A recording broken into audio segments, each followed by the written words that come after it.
how do you get people coming to you constantly, wanting your services all the time? How do you appoint yourself as the wizard so people flock to you and they think you are the expert? This is the result of this, right? People coming in my DMs literally every day saying, Carson, I need your help, I need your help, I need your help, I need your help, all the time. How do we get this? People always flocking to us rather than us having to go out to them and trying to convince them to buy something from us, okay?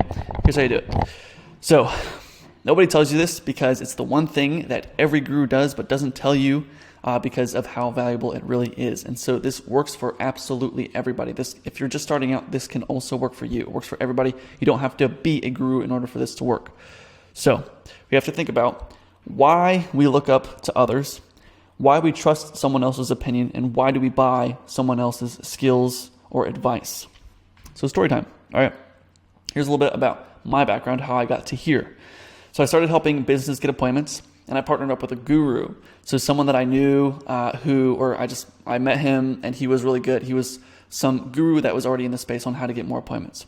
And so the more I worked with him, the more I realized that we had like the same skill level. And in some cases I was better than him. So I was like, okay, this guy's the guru, yet we're kind of the same.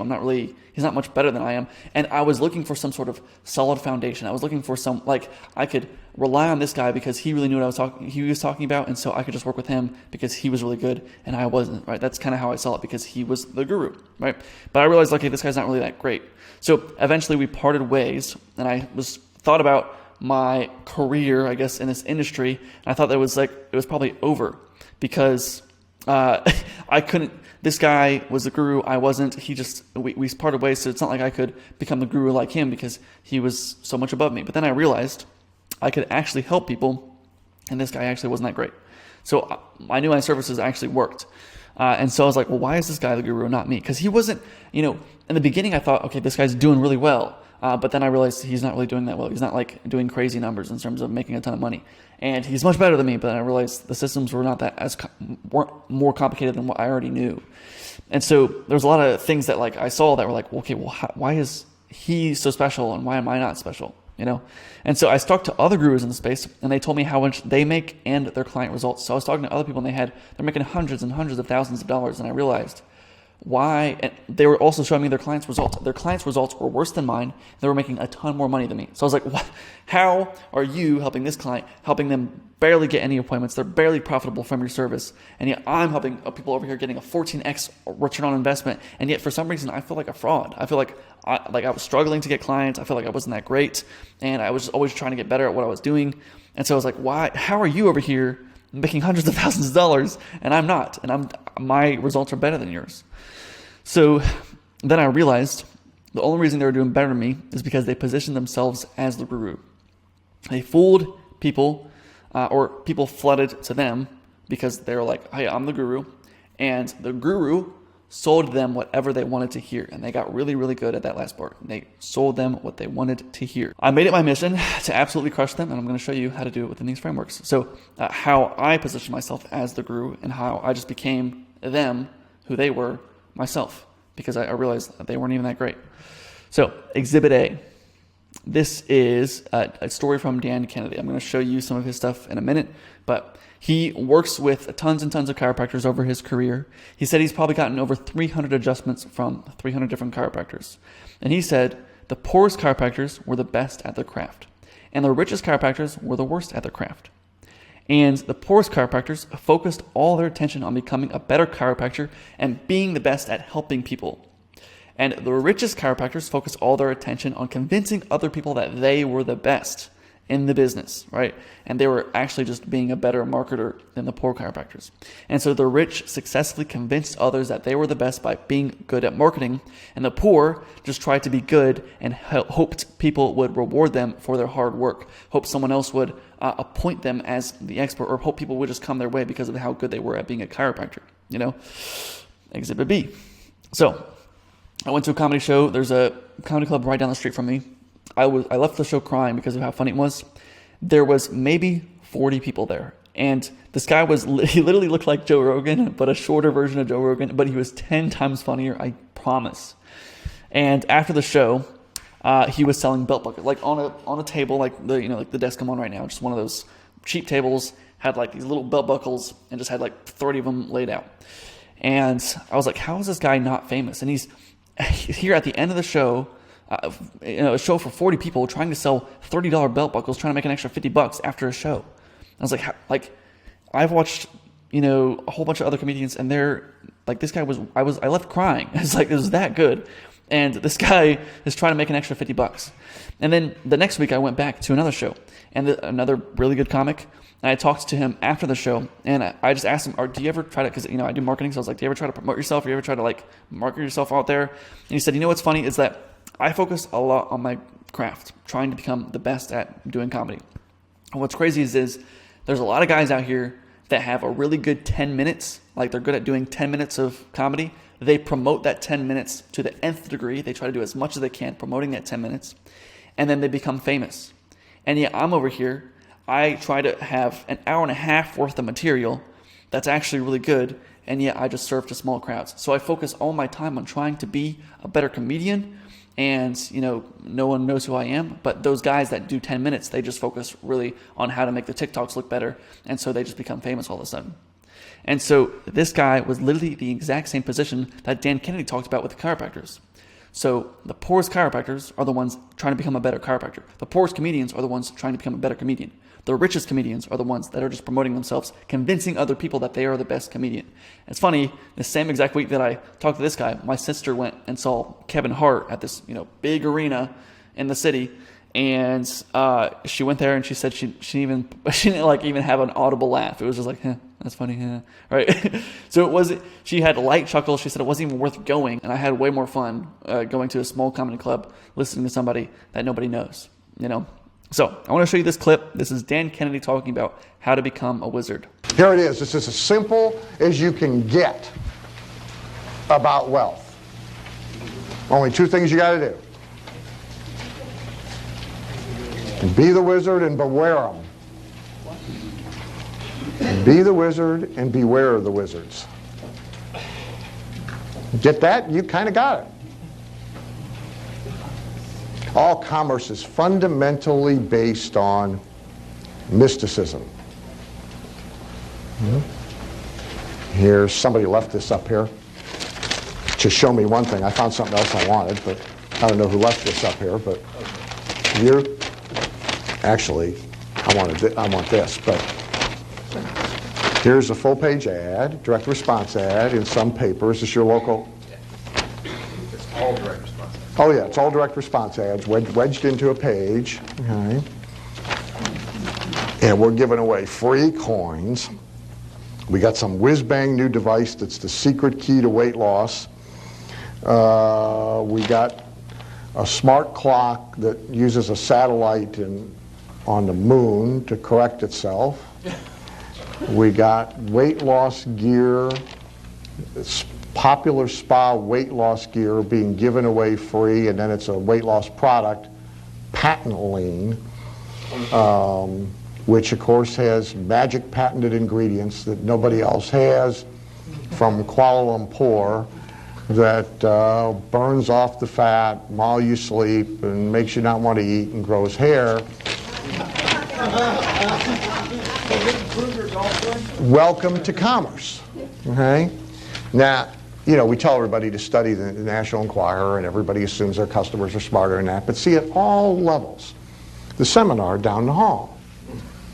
Watch, it's all mysticism. There's a wizard who's got a secret for making money with options that nobody else knows, and everybody has come to the wizard to get the secret. It's all about Steve Wynn. We were talking about Steve Wynn at lunch. Steve Wynn decides he's going to build in Las Vegas, which is currently overbuilt, in a recession. He's going to now build, since he sold the Mirage and all the other properties, the Bellagio, he's now going to build the biggest ever. It's the biggest, the tallest, the widest, the fattest, the most expensive casino hotel anywhere in the world. The ground floor casino has a full-service Lamborghini dealership in the casino.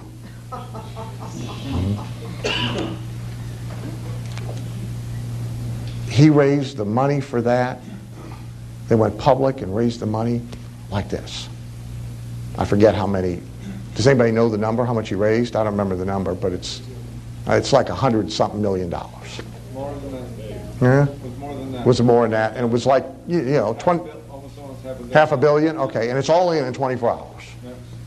Why? Because it's Steve Wynn. That's why. The plan, to me, is preposterous. But it doesn't matter. He's the Wizard of Las Vegas. He did the Mirage. He did Treasure Island. He transformed the Strip. Now he's the Wizard. Right? So the first part of this is you've got to find a way to some constituency that will give you money to position yourself as a wizard. You've got to be magical. You've got to have secrets. You've got to be what they want to be. You've got to present them with a picture that mesmerizes them. Then the second step is be careful not to fall victim to anybody else playing the same game. You know, experts, see, we make ourselves into experts. Well, so do the other experts. And it's dangerous. Now, there's good experts. I'm one of them. But you got to use a lot of discretion here. Because the tendency in all of us, which is why the first part works so well, the tendency is to want to give up responsibility, control, authority, liability to somebody else who is bigger, faster, wiser than we are. Mostly because it gets us out of responsibility. And we're all guilty. That's why this works. So what you want to do is use it, but not be used by it. And as long as you're going to play the game, you might as well play the game to win. See, everybody does the be a wizard thing. Anybody in business does it. Most just do it badly. Most just do it a little bit. So the media, you guys have all watched by now probably at least once Dr. Phil. It's not bad. Says some smart things. Mostly, though, he's regurgitating Alabama sayings from the 1950s, you know. I mean, if you watch Letterman when they do the Dr. Phil Minute of the Night, but you know, I mean, I've now lost count of the number of times his answer to somebody's problem is, if mama ain't happy, nobody's happy. Well, you know, that, it may be true, but it ain't new, you know. He actually said to somebody the other day, if you come to a fork in the road, you should take it. I mean, now, I'll tell you, here's a couple interesting things about this Dr. Phil guy. Right now in America, there are probably, how many, does anybody know, Bob Olick would know. Is Bob, okay. 140,000.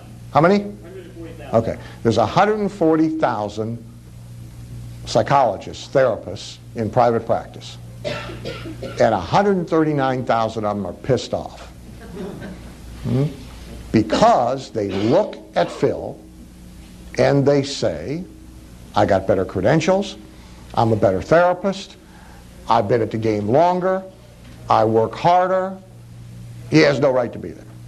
And they're stomping around mad. And the more they see him, the madder they'll get.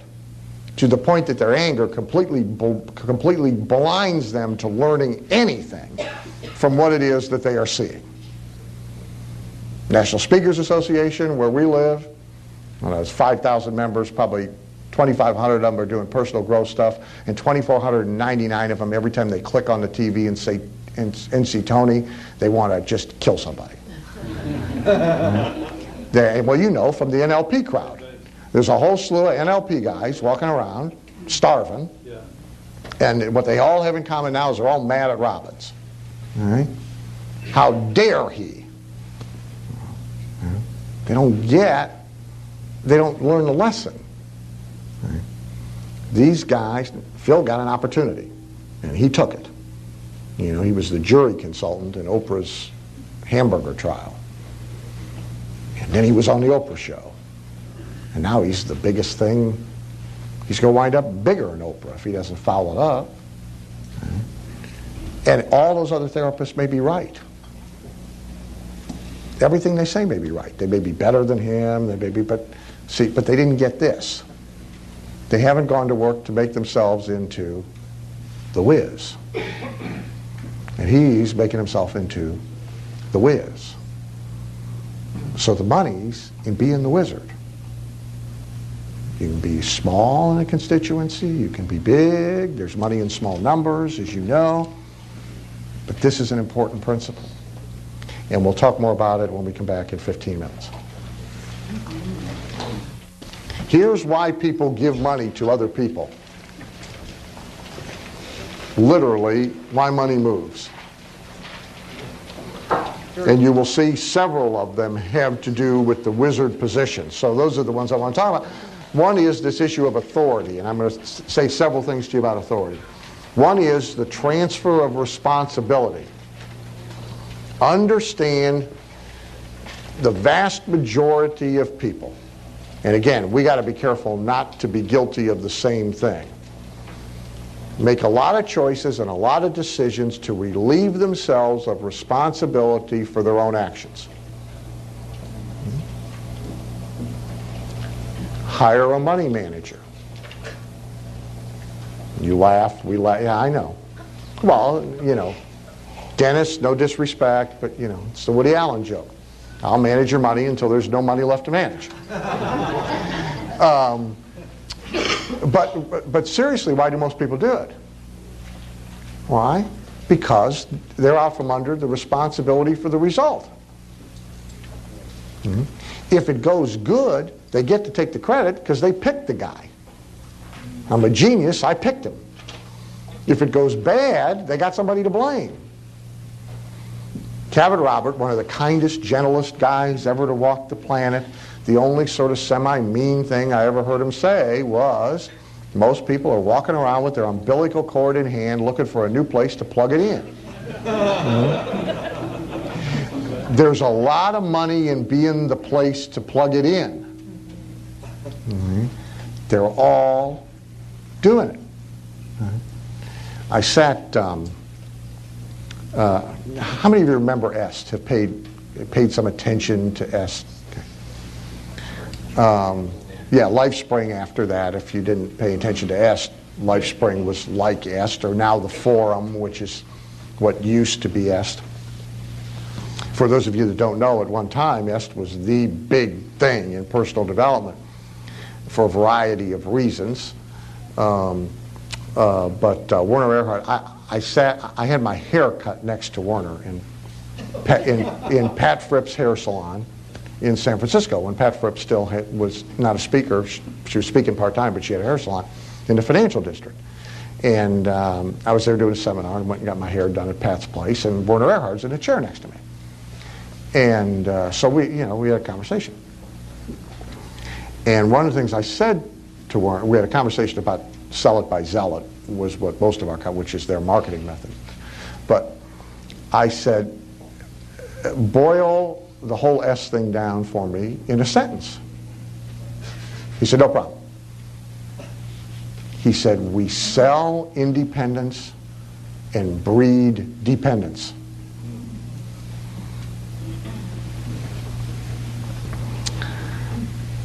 Now, you can call it the most cynical thing you've ever heard, or you can call it accurate thinking. Take your pick. Okay. But you know, of the 17 principles in Think and Grow Rich, the one people like the least, but he did include it, is accurate thinking. It's the one everybody is least interested in, because it's a little uncomfortable to deal with it. But if you don't have an accurate assessment of the marketplace, of the public, of who you're dealing with, who you're selling to, who you're going to get your wealth from, you're going to make a lot of mistakes. If you sell to the affluent, you need to know a lot about the affluent. If you sell to mainstream rank and file America, you need to have an accurate assessment of what mainstream rank and file America is. If you sell to small business people, you need to have an accurate assessment of what small business people are. Not what you'd like them to be, not what they should be, what they are. And Werner understood this. He understood the vast majority of the people didn't want independence. The money was in giving them a place to plug in the cord. So, on our list. So one thing is transfer of responsibility. All right? Belief their life will be improved for them. Understand, hardest thing in the world to sell, self-improvement. Do it for them, fine. So they give you money because they believe their life will be improved for them.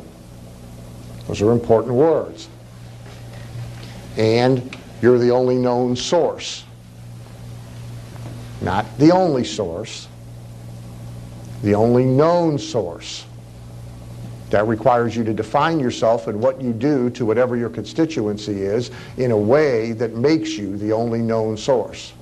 Now, as Kit Grant pointed out to me, you could even foul up a monopoly. Okay? They managed to see how fast did he make Air Canada go broke? Didn't take them long. I mean, he got Air Canada. The CEO got Air Canada debt-free. How long ago? Oh no, the government turned it over to private enterprise in 1976. Okay, so in '76 it was debt-free. And they're total monopoly for the last 15 years. Anyway. And now they're broke. Yeah. Yeah. So you can even screw up on a monopoly. Okay? Canada's done it in the airlines. We did it with the postal system. Okay? But usually, monopoly's a good thing to have. Okay? As a practical matter, it's hard to have, and technically it's illegal. But perception is reality, so you can create monopoly. It's a positioning issue. You want to be the only known source. Somebody questioned me yesterday when I said, somebody asked a question, it was Mitch's vague, why are you successful question. You said no competition. Yeah, and I said no competition. And I was corrected later, actually, because there's a better answer to the question, which is actually a completely different answer. And Tracy remembered it from a tape, and it is a better answer. I probably actually have more discipline than most, which means I do more. I might not do it better, I just do more. But the competition answer, is Jay Abraham a competitor? No.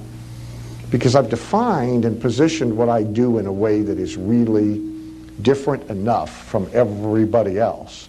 And so this is a positioning deal. And you have all the rest of it. I want to talk about authority a little bit.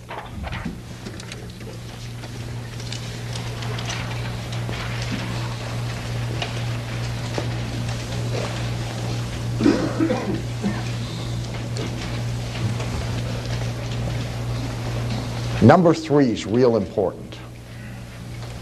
And I really don't care if you run a restaurant, if you run an auto repair shop. It doesn't matter what business you're in. A big step up in money is personal self-aggrandizement, is making yourself the wizard. And you can't do that politely.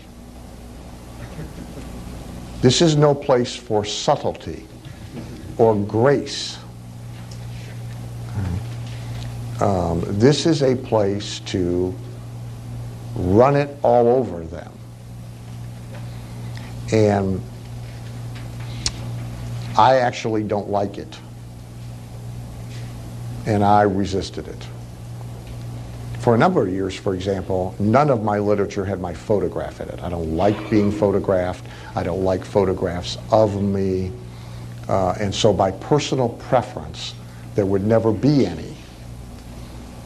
But I'd rather have the money. And so it turns out that that's important. And since it's important, I change my attitude about it as best I can, and I do what works. Most people, you and we've had this conversation in coaching. We're still trying to fix you on this issue. Most people are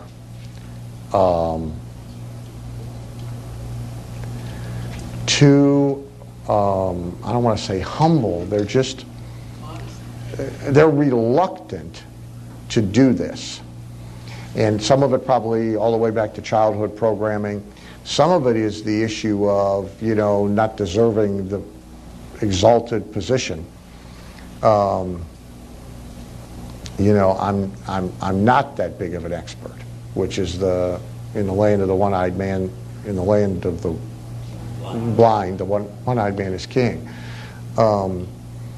It doesn't take much, really, to know enough. Earl Nightingale said an hour a day for a year, and you're one of the top experts in any field in the country. Because really hardly anybody studies at all. I mean, the last book, they closed the last book when they got out of whatever level of school they left, and, since then, you got to remember, by the way, the last year, 81% of all books bought in bookstores and bought from Amazon were bought as gifts. 81%. Wow. Not bought for personal consumption. So if you take the rest of that and divide it and assign it to the 5% of the population that are serious students, the rest ain't reading nothing. So it's not like there's a whole lot of people out there right now trying to become expert in anything. They're not. And so to know more than whatever your herd is doesn't take a whole lot. To know a lot more than whatever your herd does doesn't take a whole lot. I mean, we're right now working with Ron Romano on the funeral industry. Up until a month ago, what I know about the funeral industry, we could fit on a 3x5 card. I'll bet now I know more than 80% of the people running funeral homes. And I mean, it's not like it's been my full-time project for the last month. I mean, but people don't read their trade journals. They like get fixed in place and stop. But a lot of people feel reluctant to appoint themselves. There's the whole issue of they think they should be appointed by somebody else. Who will certify me, who will graduate me, who will diploma me, who will anoint me. Wait around for that, you're going to wait a long time. In fact, in most fields, that process, the anointing, certifying, licensing, my friend Pete has a saying that anything you got to have a license for is a bad deal. And well, there's a lot of truth to that. The people doing the anointing, certifying, licensing, recognizing usually have a vested interest to slow your ascension. Not to speed up your ascension. They're in your way. Because the fact that they can issue the doohickey, they're a rung or two up what they perceive as a vertical ladder above you. Well, the last thing they want is you up there with them. That's bad. So the whole process is kilted in the first place. So you appoint yourself. The self-aggrandizement deal, I don't like it, but the more of it you do, you got to make yourself bigger than life. My friend Herb True, who just retired, but he was teaching at Notre Dame for a number of years, had gone and had been at Notre Dame as a professor and then left and was out in the real world for 20, 25 years, and then came back. Herb had me come in and speak at a couple of his classes, which is very dangerous.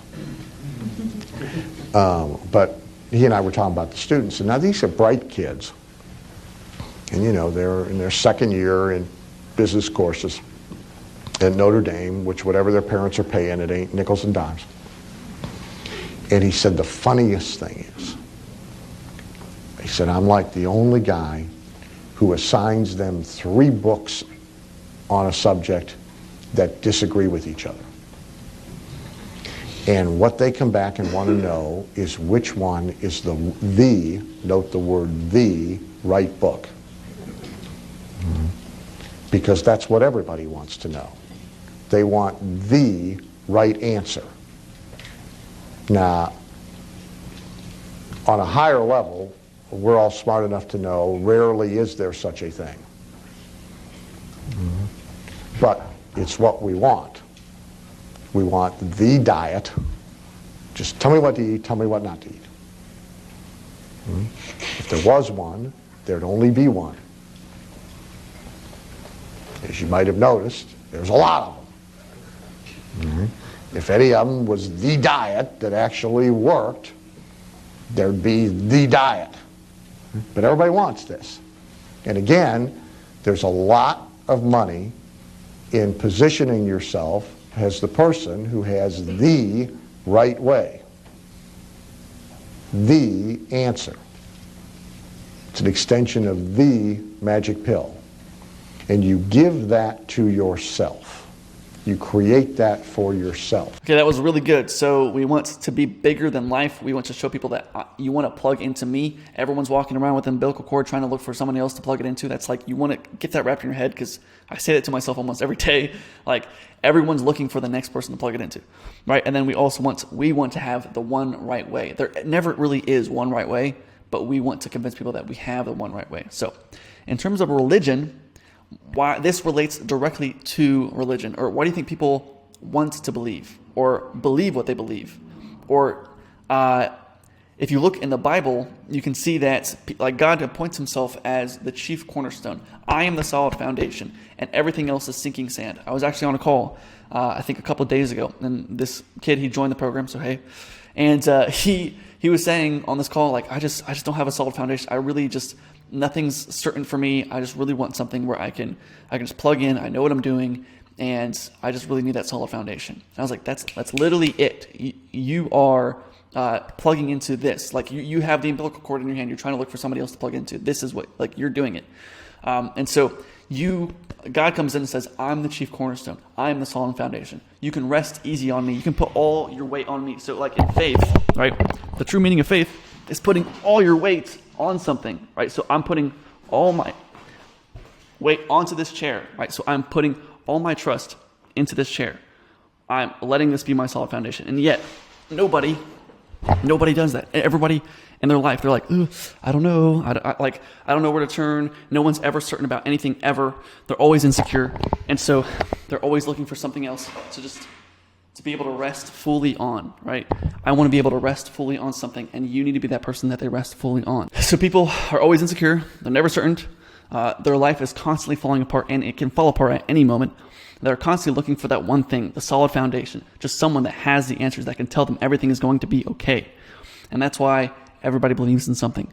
They don't want to take on the responsibility for themselves, because they're never even sure of themselves. They've let themselves down several times. They never know the answers to the problems. They're always in their head, right? And so they just want someone who has, I just need someone that has the answers, you know? And so if you listen to cult leaders, they're really good at this. They tell you what you want to hear. Like, I have your answers. Come follow me, right? And we're not trying to be God, right? But we're trying to be the king of our industry. And so we need to be certain in ourselves. We need to boldly proclaim that we are the best. We need to be larger than life. I am the best at this. And that no one else compares to me. No one else compares to us. And if we are certain, then people will feed into us. They'll buy from us, because we have the solid foundation that they're looking for. We are their solid foundation, right? And they don't know where to go, right? And you just have to be that person that they plug into. So they buy because they have chaos in their mind, and they want to calm that chaos. I got that from my pastor. But, you pray to God because, like, you have this chaos that goes on in your head, and you just want everything to be okay, right? And so they don't know the answers. They don't know how to fix the problems. They don't know what the next step is going to be. And so they just want a savior, and they're praying that you can answer all their prayers, So why do you think people fall for cults or for weird religions? It's because everybody's looking for that one true path, the one right way, that will lead them to security and peace. Now, we're not able to give them a God type of peace, right? We can't do that. Because life will always be chaotic. God can only fill you with peace. Even with peace, you will still have chaos in your life, always, at all times. But we can give them peace within our own chosen field. And so if I can say, look, their chaos in their mind is like about maybe insurance. I don't know. Let's just say you do insurance, and the chaos in their mind is about what type of insurance they should buy or whatever, or the next car they should drive. And they're looking at all these options, and then you're the salesperson at the dealership, and you say, look, here's what you really need to do. I'll be your solid foundation. I know the answers. You don't know. You have chaos in your mind. Let me calm that peace. So I'll calm that storm and give you peace. But I'm not an expert. You might be saying, you don't have to be, because literally every expert just makes themselves the expert. Okay. Most experts just appoint themselves to be the expert, right? Exhibit C. This is Bastian Slot. Sorry. If you don't know who this is, I will explain. So here's the story of Bastian Slot. Bastian was a student of Trey Cochran. If you don't know who Trey Cochran is, that's all good too. Trey Cochran sold How to Build a Successful Agency a while ago, right? This was 2020, 2019. Bastian got 2 clients that were plastic surgeons, and he was trying to get more clients. So he was in Trey Cochran's program. And then Bastian found it hard to get new clients. And so he was working with these 2 plastic surgeons, trying to get more clients, but he realized it was kind of hard to do. And so he's like, this is hard. Like, can I just sell success to other agencies? Or like, can I just sell to other people how to create a successful agency? So he asked Trey Cochran, how do I sell to other agency owners or people that want to start an agency, and I just sell them how to become successful? And so then Bastian just positions himself as the authority and starts teaching people how to build a successful agency, and he started charging $3,000 for his services. And I was one of the idiots to buy his program back in 2020. So when I first started everything, he was one of the first programs I bought within the agency space, because he knew what he was doing. He was the expert, right? Or at least I thought he was. And so I'm not saying it was terrible. It helped me get my first couple clients, but I can tell you that my free stuff is better than anything that was in there. But it just goes to show how easy it is to convince anybody that you are actually the expert. You just have to sell the step behind you, because literally that's what everybody's doing. So I watched, I'm sure we all watched Sam Ovens, and it kind of makes me mad, because everybody watched Sam Ovens at a certain point in time. Everyone believed everything he's saying, but at some point I was like, none of this is working. I tried meditating. I tried focusing on my sleep. I tried getting up at 5:30 a.m. every morning and just like being the best I could possibly be, and nothing worked. I wasn't making any money from doing all that stuff. And I realized Sam Ovens just does the same thing. He just sells the step behind him, and he just convinces you that he's the expert. He knows what he's talking about. So he'll just read a book, and then he'll make a video about how much of an expert he is. And he just read this book about what Jeff Bezos said and what the lessons he learned from the things that he read from this Jeff Bezos book. And then it's like, that was Jeff Bezos did that, and now you're saying that you know your stuff because you read something that Jeff Bezos did. Or he read a book called Outliers and just made a video about, if you want to become a successful CEO, you have to do these things, which was just in that book of the book called Outliers. And so it's like, you can just literally sell the step. You can literally learn something today and sell it the step behind you, right? And just sell like, hey, this is how you become successful, when you have no clue what you're talking about, So another thing is testimonials. If you have any testimonials, if you're trying to sell something to somebody, a program or anything, they're going to look for every reason to say no to you. Everybody wants to stay comfortable. They don't want to have to give up money or have to change anything in their life. So they're going to want to find a reason to say no to you, but they're going to look for any holes that they can find running through all your social media. And so what you need to do is prove them that you are the best solution for them, and that they can't even deny you. So if this is what I used to do, I would go to Bastian Slot's Instagram. I was like, should I really buy his program? Go to Bastian Slot's Instagram. And it was like, he had testimonials in there. He had testimonials on Facebook. And you're just constantly showing these testimonials. And when you post a testimonial, everyone thinks that they're doing something wrong because somebody else is winning. So if I said, hey, my name is Carson Fox. I am 22 years old. I make $50,000 a month. I live in this nice apartment, and I get to do whatever I want. I'm going to go to the Philippines next week. I went to Thailand a couple months ago, and I just get to hang around, do whatever I want, make $50,000 a month, right? When you hear that, you're like, oh, crap, dude, what am I doing wrong? Like, this kid, he's over here making $50,000, and I'm here, like, maybe older than me or the same age or a little younger than, like a year younger. Like, am I going to really get there in a year? Like, yeah. So you hear that, and you're like, ugh, am I doing something wrong? And it's like, you hear someone's already winning, and you think that the way that you're doing, and then immediately feel like you're on sinking sand. You immediately feel like you don't have a solid foundation because this guy has a better foundation than you do. He's on a higher platform than you are. And so I would see Bastion Flotz do this, right? He was I think a year older than me, and he would post him at the gym. He's like, oh, yeah, I'm at the gym. And then he would be like, oh, I just made $100,000 today. And you're like, oh, what the heck? Like, and the thing is, you could literally lie about, I'm not saying you should, but you could literally just start posting selfies of you at the gym and saying, I just made $100,000 today, and everyone would believe you because no one would want to question it, right? If I just started posting random screenshots of, hey, look, I made $100,000 today, no one would doubt it. No one questions it. It's weird. But now I don't lie about any of that stuff, but when you have some sort of testimony, you say, look, this client just made $10,000. This client just made $5,000 this week. This client just got 40 booked calls this week. I'll post that stuff on Facebook. I'll post it on Instagram. Every single time I post something like that, people come to me. How do you do it? How does it work? How does your program work? Every single time. And they're constantly questioning themselves. Whenever you post a testimonial, they question themselves. They question their own strategies. They question the business that they're in. So we want them to constantly be questioning themselves and showing the crazy end results that we're getting, and so that we shift their paradigm to be thinking the way that we want them to think, and show them that we have some sort of better solution that they don't have. We are the wizard. We have the one right way, the one true path, right? And whatever chosen field that we're doing. And so sometimes even like sometimes people, I will just like go into a group, like a Discord chat or a Slack group, and I'll just say, hey, this is working really well for me. This new strategy on, let's just say this, I found this cold email strategy where I'm able to send 10,000 cold emails from a Gmail account, and I get a 20% reply rate and a 90% open rate. And if I said something like that, people are like, how is that even how are you doing that, Carson? And then as soon as I say that, they're uncertain of themselves. They're like, how are you doing that? How are you getting? So I got 10 clients this week just from one Gmail account that I was using. Right? If you have no clue what I'm talking about, that's all good. But, or I just got a 6-pack abs from like this 3-minute workout I did for about a week, and I got a 6-pack abs, and I was like 20 pounds overweight. They're like, how do you even do that? What even is that? And then they question themselves, and they want what you have to offer just because you have this crazy end result that they're not getting. So they will come to the conclusion that this guy has what I need. He has it figured out, and you can just say, come follow me, because I have it. So it's kind of mind-blowing, but that's how it works. And you want to know how I get a ton of sales calls. You know how I say I get 300 sales calls a month? You want to really know how I get a ton of sales calls? How I get a ton of sales calls is because I just tell everyone I get a ton of sales calls, and then they book a sales call with me. And that's how I get a ton of sales calls. That's the reality of it, right? So it's crazy. And I want to know one more thing that's really crazy. Every guru says that they're not a guru, which should just make them a guru, right? So anyways, that's how you become an expert. It's that simple.